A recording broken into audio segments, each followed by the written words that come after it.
Welcome back to Tracy Take Tuesday. I'm Tyler here with my brother Ryan, and this is where we do a mock draft every Tuesday coming out between now and the 2025 NFL Draft. I'll be doing my ninth mock draft so far of this offseason. It's going to be a lot of fun, and I've got a just try to go with a different theory going into this as well. So I think this will be very interesting. So stay tuned all the way through. But before we get into that, if you haven't already, hit that subscribe button, tackle that bell, and leave a like and a comment. Let us know what you want to see the your team do in the first round of the 2025 NFL Draft. And Ryan, let's pick this up here. So, as I said, I had been looking back at some of my other past mock drafts, and I'd noticed like some of the same players kept falling, and I was like, there's no guarantee that those players fall because I can make arguments for.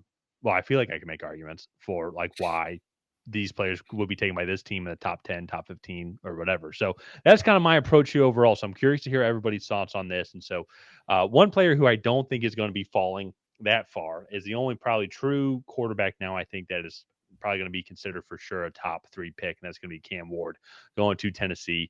Ryan, you made a good point on our Tennessee 3-round mock draft video, which should, I think, be coming out today, or it came out yesterday compared to when this video comes out. But you go look at the moves that they're making as well. They're really beefing up the offensive line, attempting to bring in veteran players in there like Dan Moore. They've made other offensive moves as well, just over the past couple seasons to get a more young, like a younger, but also now I would say veteran offensive line with at least guys with a couple years of experience, and it's kind of preparing for getting this rookie quarterback with his first overall pick.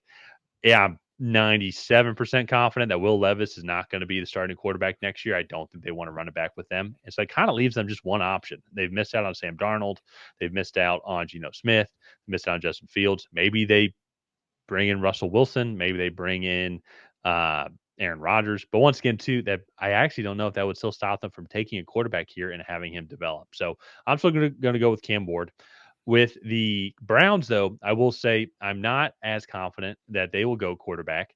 And I know they traded for Kenny Pickett. That's absolutely not an end all be all. Like, this is going to be our guy next year. But you can't say he has a better chance of winning you games than Dorian Thompson Robinson, and also probably Deshaun Watson, to be fair. So maybe they roll with that, and they still just keep on trying to improve the team around him instead of drafting Shador Sanders here. So this is where I do have Abdul Carter coming off the board.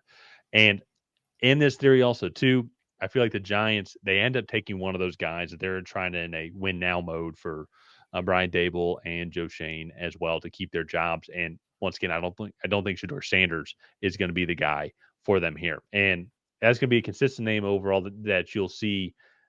Because going back to that theory as a whole, is I haven't really had Shador Sanders fall too far past 4 or 5 overall. So this is going to be my mock draft where Shador Sanders does fall a decent bit. I have the Giants taking Travis Hunter here. I think addressing that cornerback position as a whole, they have made a lot of moves so far when it does come to the secondary, getting Javon Holland, signing Paulson Adebo as well. And they've made other moves in the past with like Tyler Nubin, Deontay Banks, Drew Phillips, but I still think Travis Hunter is just going to be on a different level, bringing in that secondary room. And also then the added benefit of his offensive capabilities as well. I think that would work very well for this Giants team, and pairing him up with Malik Neighbors, who, and also too within this quarterback situation, Tommy DeVito is the only quarterback as of right now on the roster. So there's definitely going to be addressed. I just don't think it's going to be Shador Sanders. I think it's going to be through Russell Wilson. It's going to be through Aaron Rodgers potentially. So here now are your New England Patriots, and they've made a bunch of great defensive moves overall. And they haven't made too much on the offensive line side or just the offensive side as a whole. And I'm actually going to go with Ted McMillan here. I think there's an argument for Armand Mambu. I think there's an argument for Will Campbell.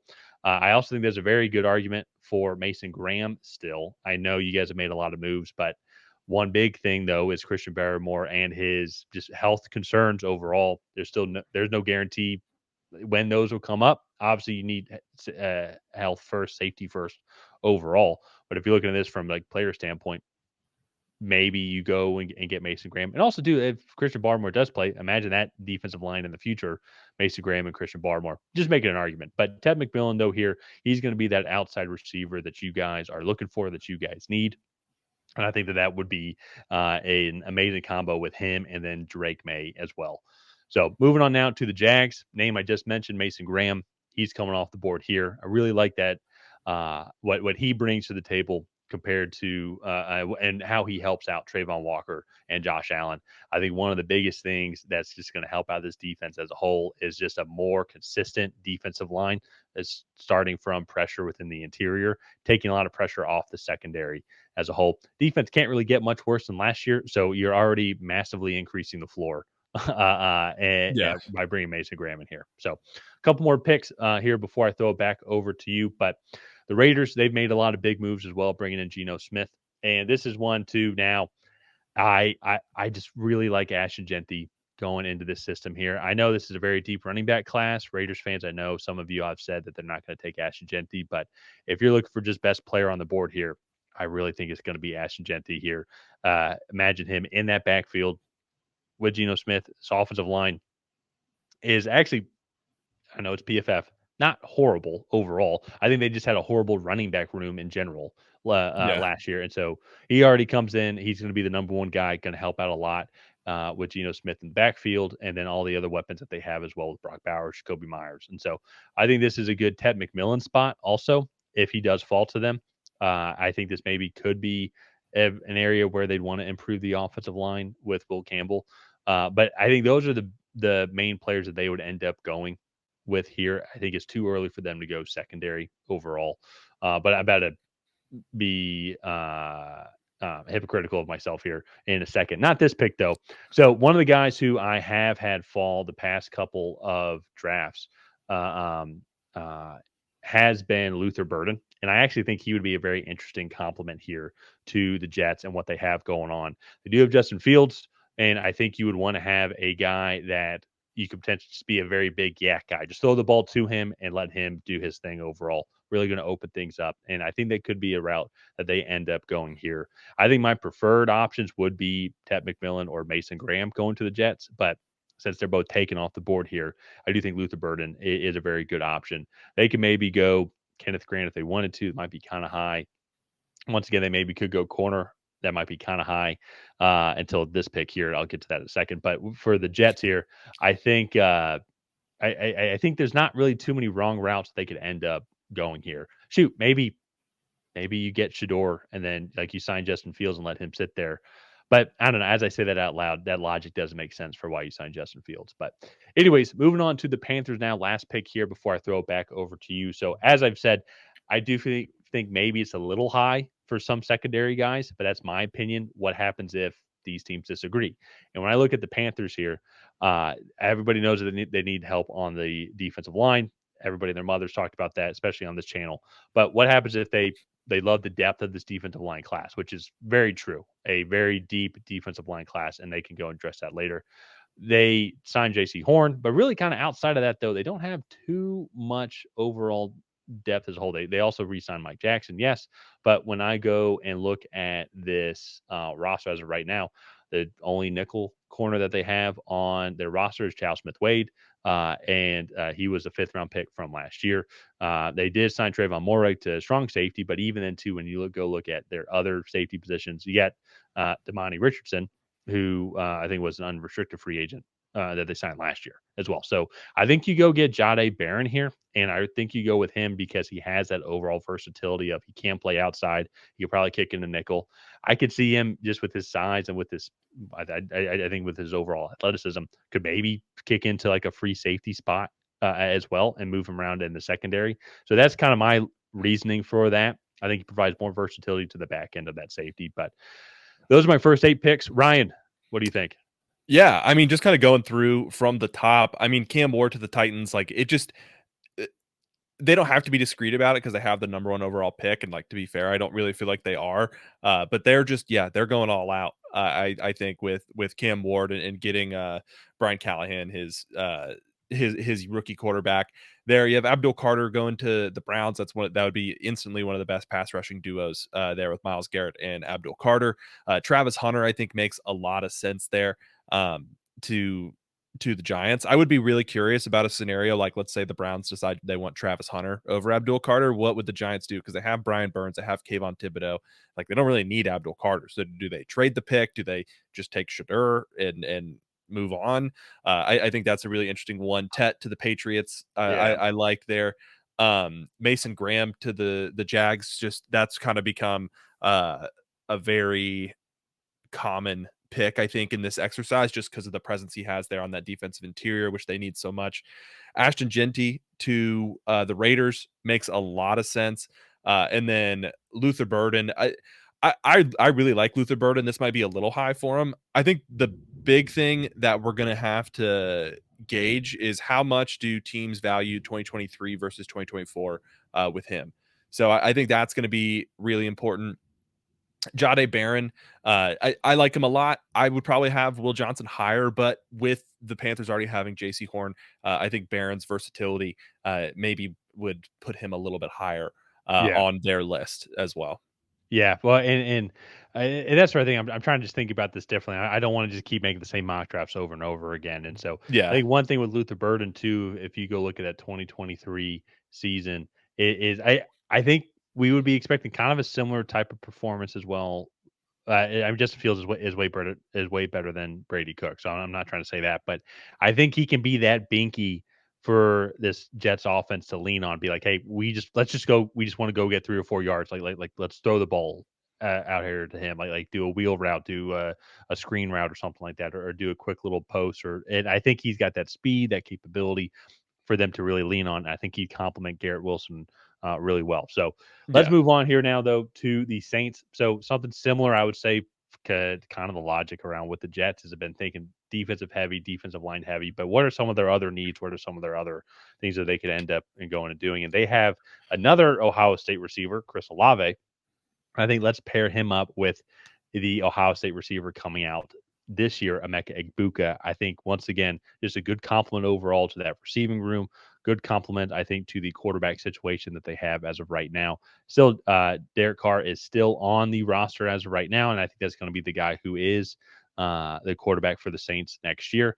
I personally would think like you should cut him or move on from him or trade him and just roll with Spencer Rattler. And in that scenario, and in both scenarios, I should say, you now have a much more consistent overall receiving room as a whole compared to what you currently have as right now, which is you have Chris Olave and you do have Rashid Shaheed, yes, but then not too much really outside of that as a whole. So once again, maybe a little early for Luther Burden, but or for Emeka Egbuka, similar to Luther Burden, but I think once again, very defensive line heavy class that you can go and get a lot of guys in the second and third rounds. And the Saints have 4 picks in the top 100. So I think it could be very heavy mhm, in that route. So here with the Chicago Bears, they've made a bunch of moves overall so far this offseason, a lot of good moves as well. And here I ended up like I think edge rush is very popular. They've addressed the offensive line through free agency, so not saying they wouldn't end up doing that. Running back, maybe this is a little too high for Omarion Hampton. I would be shocked if they took him here, even though I like Omarion Hampton. But I ended up going a different route, ended up going the linebacker route with Jahad Campbell here. Just his overall versatility and explosiveness. I think that maybe could be an area they can improve on and build some more depth just as a whole. But once again, though, too, I really don't think the way the sports played out, I don't think there's a wrong pick that the Bears could make there. If they want to go anybody else on that front seven, I'd like that pick a lot. If they want to go secondary also too. If they'd want to get another tight end and get Tyler Warren in there in that Ben Johnson system, I think would be very interesting also. So I ended up going with Jahad Campbell here, as I said, trying to kind of see how some of these mock drafts could shape up. But also, he now could it's move saying down to edge rusher he also, can which move would down be to edge interesting. rusher also, which would be very interesting. So he has that versatility. He's like Jahad Campbell is like it seems like what everybody wants Jalen Walker to be. It's like that's like what Ye Jahad Campbell is. yeah, yeah, So it's not saying Jalen Walker is bad. He has a lot of good that he can bring to the team, but he's like this second round Jahad Campbell, while Jahad Campbell is a yeah. potential top 10 pick. So here with the Niners, I definitely just did not overthink this. I was trying to think a lot with like a lot of these other teams. What are some other potential routes? But with everything going on with the Niners and guys that they've lost, if Will Campbell's there at 11, they're taking Will Campbell. Yeah. They're not moving on past Will Campbell here if he is there at 11. So here at 12, Cowboys, I've said this throughout the entire offseason, they could go in any different direction. And the one that I went here is actually defensive tackle. Really like this guy out of Michigan, Kenneth Grant. We all want to talk about how great Mason Graham is and how great that defensive line was this past year.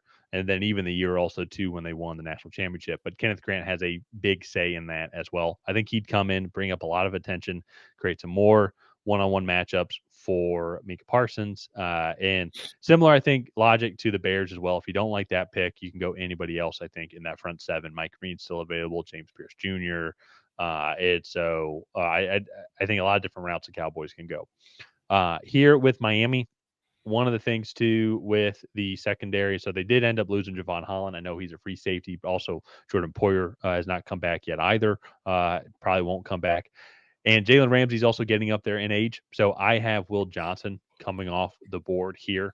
They could go defensive tackle also. They, I think, only have like three like big defensive linemen on contract as of right now, according to our lads. They have a bunch of outside linebackers, a bunch of edge rushers. And so maybe they go deep in the interior. But as I've said multiple times already, deep defensive line class. So maybe they wait till the second round to go and try and get their guy. So this is one I haven't done in a little while. Is Tyler Warren to the Colts.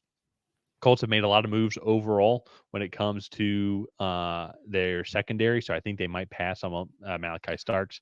In this scenario, both Jahdae Barron and Will Johnson are off the board, so I think they go Tyler Warren here. Another sneaky route they could end up going is going to be the interior of the offensive line. They lost Ryan Kelly, they lost Wilfred Ease. They do have guys like Tanner Bortolini, who they drafted last year. So how are they going to trust his overall development, and can he be the guy? So maybe they go that route, but I think that's also a potential round 2 pick as well. So here with Atlanta, they have signed Divine Diablo. They did sign Leonard Floyd. Both are on either 1 or 2 year deals, so not super long term commitments. And this is where I do think they go edge rusher here. It could be any edge rusher that you like. I ended up going with Mike Green. He had fallen a little bit. I think a lot of people have Mike Green now being like a top 10 pick, but what happens if teams just don't want to go that route? So I ended up going with Mike Green here. And then wrapping up the first half of this mock draft, Walter Nolan going to the Arizona Cardinals. Extremely versatile defensive tackle, very explosive. I think he would fit really well into the Jonathan Gannon defensive system here. So, Ryan, the second quarter of this mock draft is done. What are your thoughts?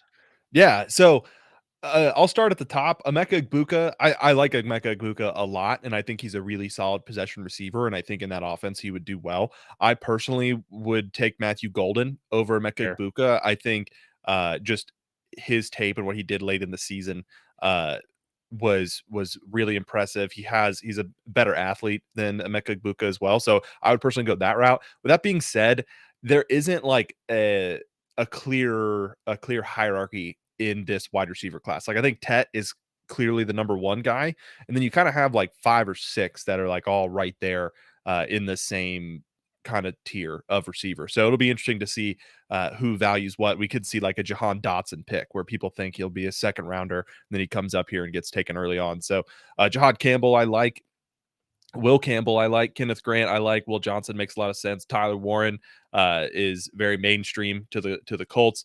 Mike Green, I like to the Falcons. That's a really athletic edge rusher there for the Atlanta Falcons in that defense. And then Walter Nolan, I mean, I think that makes a lot of sense. He's a penetrating defensive tackle, and I think that is something that Jonathan Gannon would love. So I think that's another really solid fit there as well. So far it's definitely been different. There haven't been any trades, and so I'm curious to see if there are any in the second half.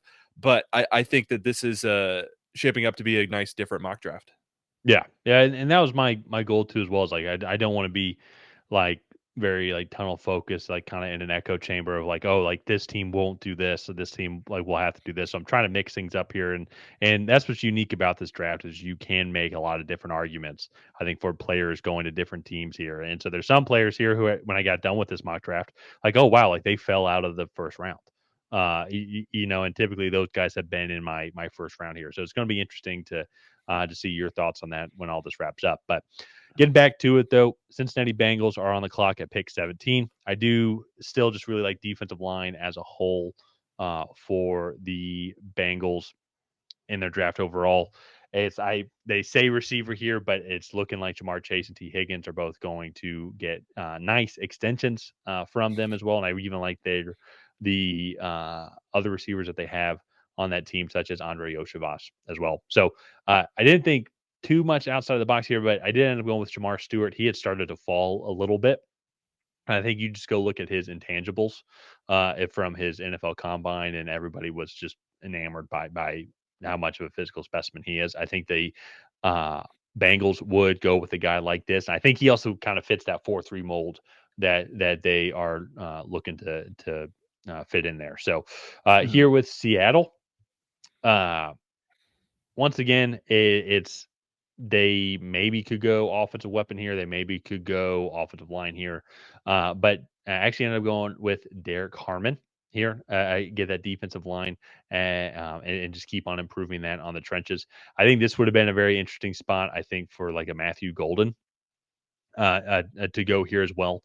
After trading off DK Metcalf, you cut Tyler Lockett as well. They do bring in Cooper Cup, but for a 3-year deal, but he's also is aging as well. So here with Tampa Bay Buccaneers, this has been a guy who has I don't think I've drafted in the first round in a second in my past couple of mock drafts overall, but I ended up going with Jalen Walker here. Overall, I know what I just said earlier about Jahad Campbell, but Jalen Walker does bring a lot of versatility to defenses. Like you can move him all around the box. He technically can drop into coverage. I think that maybe is definitely an area he can improve in. But he is a guy that I think you can move around in that front seven. So I think Tampa Bay, that's going to be an area that they're going to want to approach, especially then too with how many secondary went off early on in this mock draft. That's probably the guy that they end up going with here. So here Mhm. at 20, for Denver Broncos, let me actually just really even quickly and just confirm and check because I ended up selecting Omari and Hampton. I just want to make sure because Javonte Williams has moved on as well. And so right Yeah. now the running back room is Jaleel McLaughlin and Audric Estime. And I really think that you put Omari and Hampton back there in that offense, in that Sean Payton offense, it takes even more pressure off of Bo Nix to excel and be that guy, even though he turned into that guy last year. Like he Yeah. exceeded a lot of expectations overall. I think you go put Amari and Hampton in that backfield as well, and this can become a more balanced running team. Very, very early statement here, but we could potentially see this turn into like those Drew Brees Saints offenses of the days when if you can go and get that balanced running game as well, and Bo Nix can go and develop. Drew Brees is a Hall of Fame passer. He has amazing passing yards, and I'm not saying Bo Nix is going to be able to do that, but you remember those Saints offenses with that overall explosiveness as well. It also too they had they had a solid running game as well to go along with that, and I think if they're able to get that. And then I think too, you still got Cortland Sutton, you still got Marvin Mims. Devon Villay came out of nowhere as well. They were able to do a lot with a little. Troy Franklin's still developing also. So uh, I think this Denver Broncos offense could take an even bigger step if you go get an elite running back like Omar and Hampton Yeah. there in the backfield. So Really quick. Sorry, I know we're doing like every 8 picks or so, but Amari Hampton, I went back and watched some of his highlights. They are just insane. There was yeah, he's one just he hurdles the pile in the air, takes on contact, lands on his feet, and then pushes the pile 6 more yards into the end zone. Like he's it's just Herculean sometimes, and it's just wild to watch. He's ridiculous. And it's going to be fun to see him play in the NFL on Sunday. I think he's worthy of a first round pick. I would get Mhm. why teams don't do it. But I also think too, him and Ashton Jeanty are benefiting from just not the best Yeah. overall class as a whole. So here with Pittsburgh, they still don't have a quarterback as of right now, and this is where they get their quarterback. I have Shador Sanders coming off the board here. As I said, kind of my thought that I try to really focus on a lot of picks was like guys falling or guys rising up who have typically fallen in the past. So trying to mix things up, make arguments, and I think Shador Sanders. I think this is a good spot for him. Whatever the Steelers end up doing, whether they bring Russell Wilson back, or in my opinion, personally, I think Aaron Rodgers would be very interesting in this offense here. And so either way, get Shador here, let him sit for a year or two, figure out what's going on, let him develop. Right, whether it's be through arm strength, whether it be just through more accuracy, whether it just be like understanding the speed of the NFL system, I think this is a good spot for him to go to. Because another thing then too as well, I mean Ben Roethlisberger is a Hall of Fame quarterback, obviously, and they leaned on him a lot. But typically, though, too, the Steelers' offenses have been a very run-first team. Go look at Najee Yeah. Harris. He 4 1,000-yard rushing seasons in a row, and I think it was a 4 or 5. Yeah, because they didn't pick up his rookie contract, so it was just Yeah. 4. So, but still, a run first every team. They really want to game manage these wins, smash mouth type football, and I think that would fit well with Shador not having to be like this elite arm talent passer. He can be that point guard, that game manager, that guys like Brock Purdy can end up being, or guys like even maybe Jared Goff. So I'm throwing out a lot of names here, but so let me know your opinions on what I said there. But here now with the Chargers as well. They could absolutely go defensive end here after losing Joey Bosa, and then they've also lost a couple of guys in free agency as well, the defensive tackle spots like Puna Ford.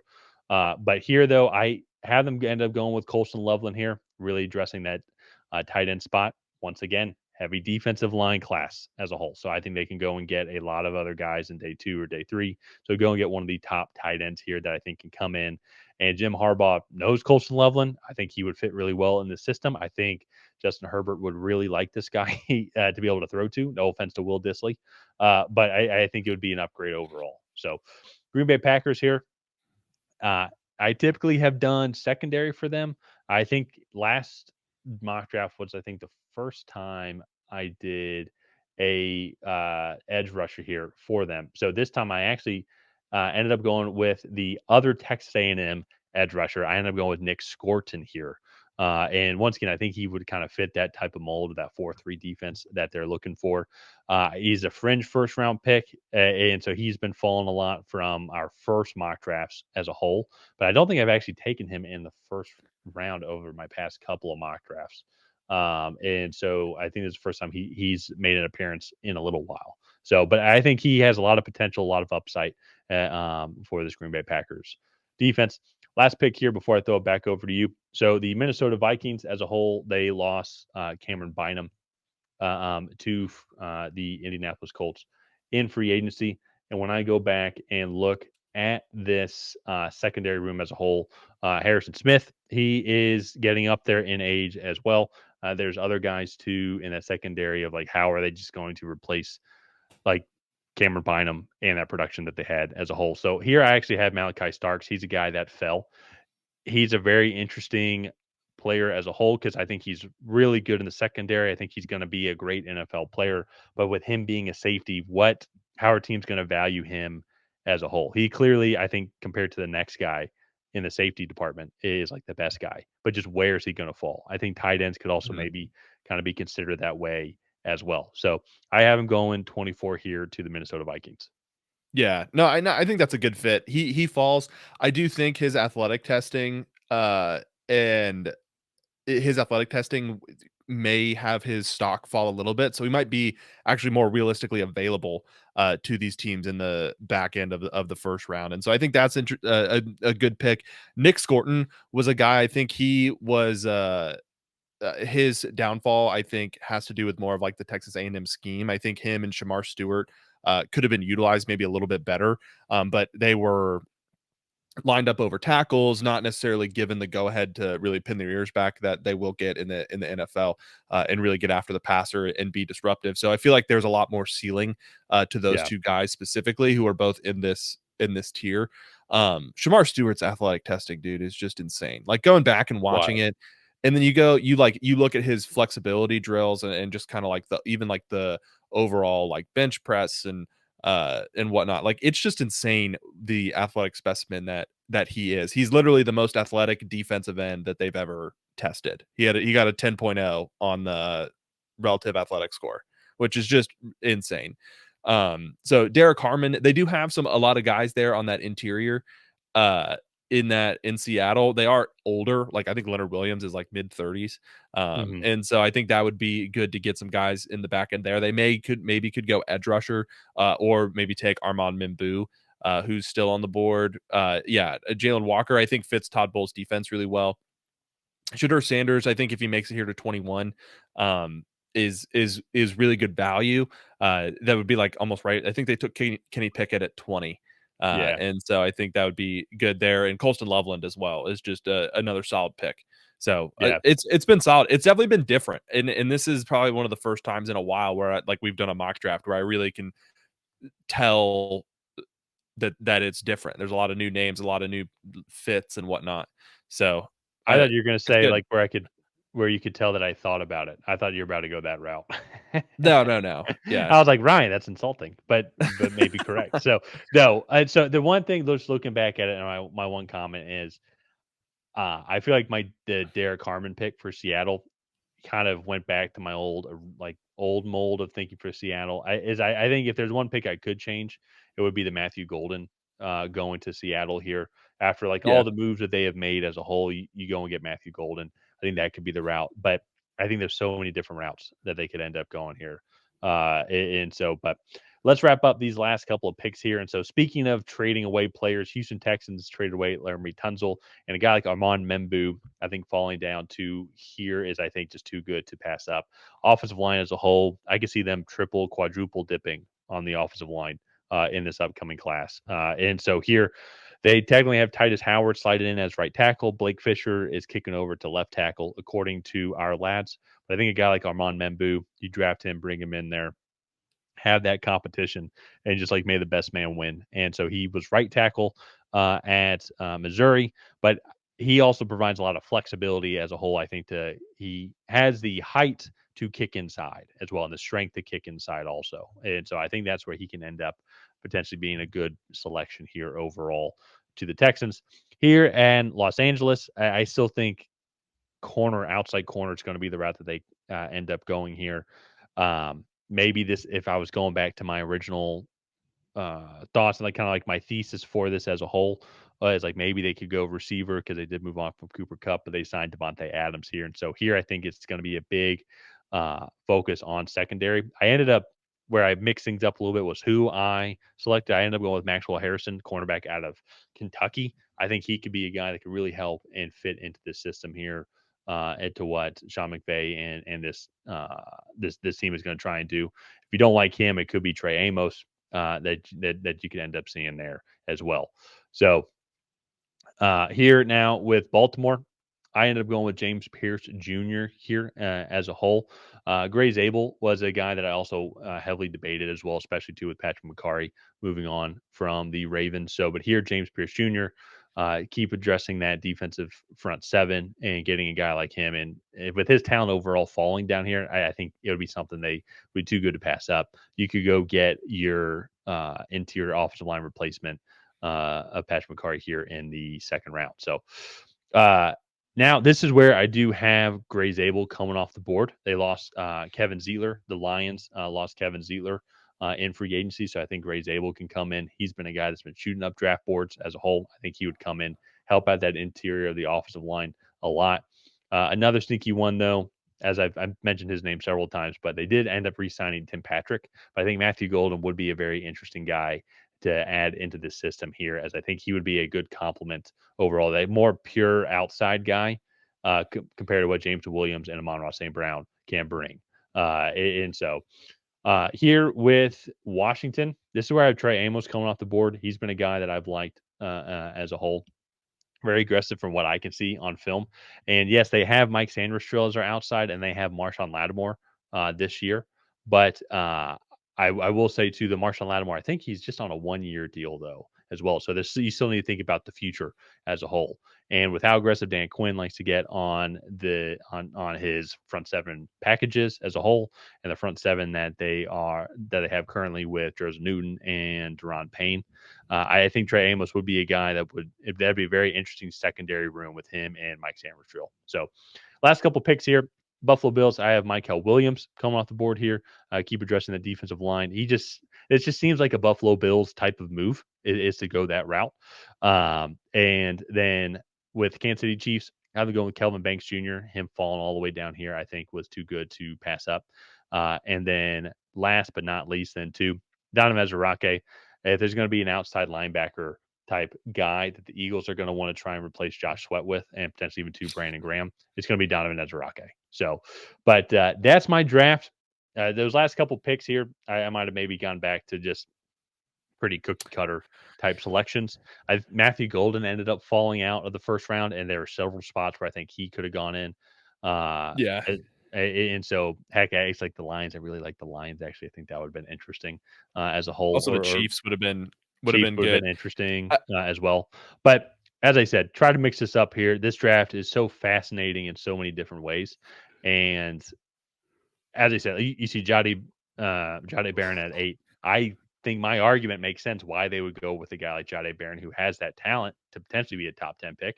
But at the same time, though, too, I could see Jade Barron falling all the way to the end of the first round, or maybe even falling out of the first round. Yeah. No, I mean, that I feel like that's the case, like, anybody after pick 7 or 8, Really, you those could first 6 guys, Ashton yeah. Jeanty, Will It Campbell's going to be a first round pick, yeah, oh, for sure.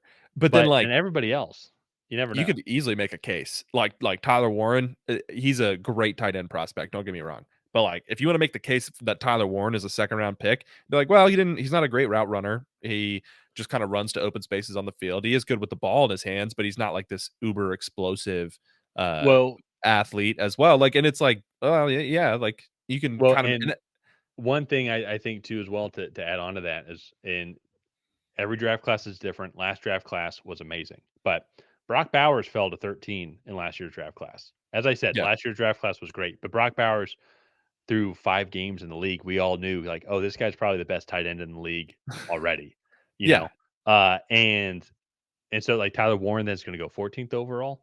So that's where I could see yeah, him falling or Colson Loveland falling, but it's because I think this draft class is significantly weaker. So how our team's going to value him yeah, and in that that is position?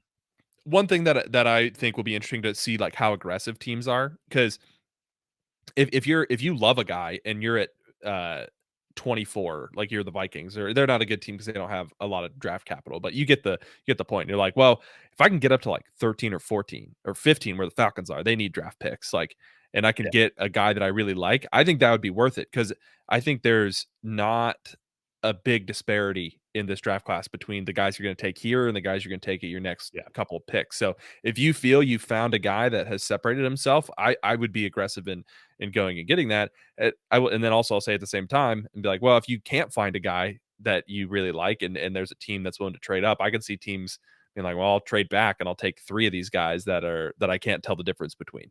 So that's what makes this draft fun. Like, we have noticed in the comments too, like, people are much more passionate uh this year, I guess, than past years, just because Yeah. I think there's a larger range of viewpoints on a lot of these guys. There's not this clear hierarchy where guys are going to go. So I'm excited for this draft. I think it's going to be a fun draft night. I think we're going to have some wild first round picks that fan bases are either going to love or hate. It's going to be a Well, good time. and that's what and if I go and look at last year's draft, there wasn't a pick that I was like shocked about. As no offense to him as a whole. Oh wait, but the Colts taking Leato Lato at 15 was like I feel like there were other guys that they could have taken there. The fact Uh, I know I'm gonna pick on your Falcons a little bit. The Michael oh, Penix that's one fair. was a little early, That but was then at the that was same shocking. time, Fair, the other two, that was a media consensus. The NFL was probably had a pretty similar view because the other two fair, quarterbacks, JJ McCarthy and Bo Nix, went 10 and 12 right after. fair. So, Yeah.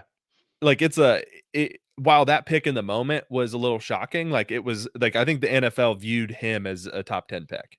Well, and yes, yeah, and I think that's fair too from a fan perspective. I was thinking more with Leatu Latu as well because you still go look at the Colts taking him there, and it's still a Yeah. long time for him to go in his career. But then you had Jared Verse, another edge rusher, Chop Robinson, another edge rusher that was taken a little bit later. There was a lot of other guys that they could have also gone as well. Yeah. And Leatu Latu, I remember thinking he was maybe a fringe first rounder, and then they took him at 15. But I'm saying that though is like the first. I mean, you have Michael Penix, yes, but then the first pick of like, I don't know how I feel about it. Like it's a good pick, but like I feel like there are Yeah. better guys on the board. 15 was the one for me that really sticks out. Maybe I don't I just say the Falcons initially because I've uh, put that into my subconscious and trying to forget Yeah. all my feelings that night. That being said, though, I hope Michael Penix really works out. We all kind of liked what we saw. I feel like from those 3 games, but that's a separate story. So, Yeah. but This year's class, though, I say that it's like even uh, like the Raiders, for example, like Ashton Jeanty's one is like are we in an echo chamber ourselves, being like imagining what Ashton Jeanty would be like on this Raiders team? And are the Raiders like, absolutely hell no, we're not taking a running back 6 overall. And so maybe that could be the first shocker. Like maybe they end up going Gray Zabel or something like that because they really like him. You, I, you know, I think Pete Carroll would definitely do it. Um, I look back to Seattle drafted Rashad Penny in the first round. I think they drafted Rashad Penny like in the 20s. yeah, And like he I really don't know.